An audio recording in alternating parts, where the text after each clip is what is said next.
Do you know the rules about notice period in the UAE? Welcome to an elucidation of the concept of notice period in the United Arab Emirates, a crucial aspect of the employment landscape in this vibrant nation. In the UAE, it's a mandatory requirement for employees to serve a notice period when they decide to resign from their job. This period, serving as a buffer time, is important for both the employer and the employee to adjust to the imminent change. The duration of this notice period isn't uniform, though. It varies, influenced by various factors such as the employee's probation status and the specific terms stated in the employment contract. It's a realm filled with nuances and specifics, something that every working professional in the UAE should be well versed in. So, are you ready for a deep dive into the world of notice periods in the UAE? Let's dive deeper to understand these rules better. How long is a typical notice period in the UAE? Well, you'd be surprised to know that there's actually quite a range. According to the UAE labor law, the standard notice periods typically fall between 30 to 90 days.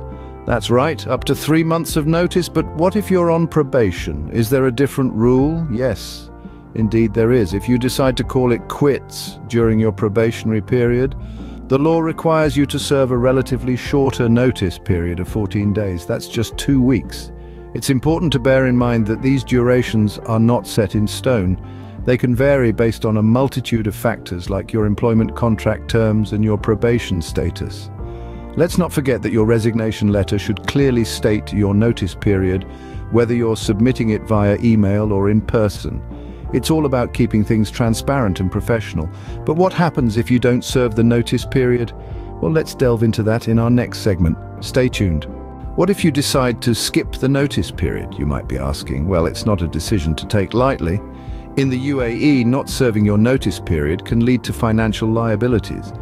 You might be required to pay a compensation, which can be equivalent to your salary for the entire notice period.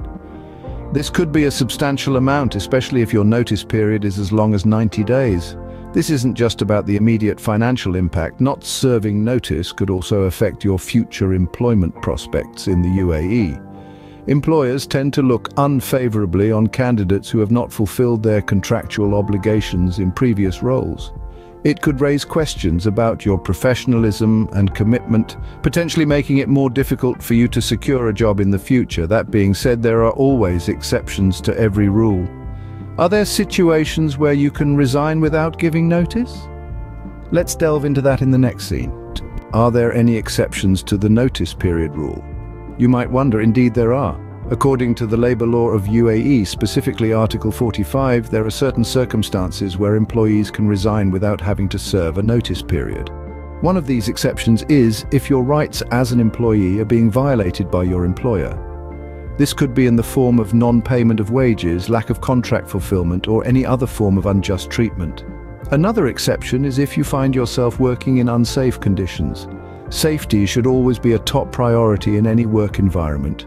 If you feel your health or well-being is at risk due to your working conditions, you are justified in resigning without notice. Remember, these exceptions are not to be taken lightly. They are there to protect you in extreme circumstances. Always seek advice if you find yourself in such a situation. So after all this talk about the notice period, you might ask, how should you communicate your resignation and notice period? What is the best way to communicate your resignation and notice period? Well, the key is to combine clarity and professionalism. A resignation letter should be your go-to method. This letter isn't just a formality, it's a crucial document that clearly states your notice period. Whether you've been with your company for 2 years or 20, it's important to maintain a professional tone in your resignation letter. Remember, this letter might be kept in your employment records and could be referred to in the future. It's not the time for airing grievances or being overly emotional. You can submit your resignation letter either in person or via email. If you choose the email route, make sure to follow up to ensure it's been received. Keep in mind, this is also a time to offer to assist in the transition process. Whether it's training a replacement or wrapping up ongoing projects, your willingness to help can leave a positive, lasting impression. Understanding these rules can help you navigate your career in the UAE with ease and confidence.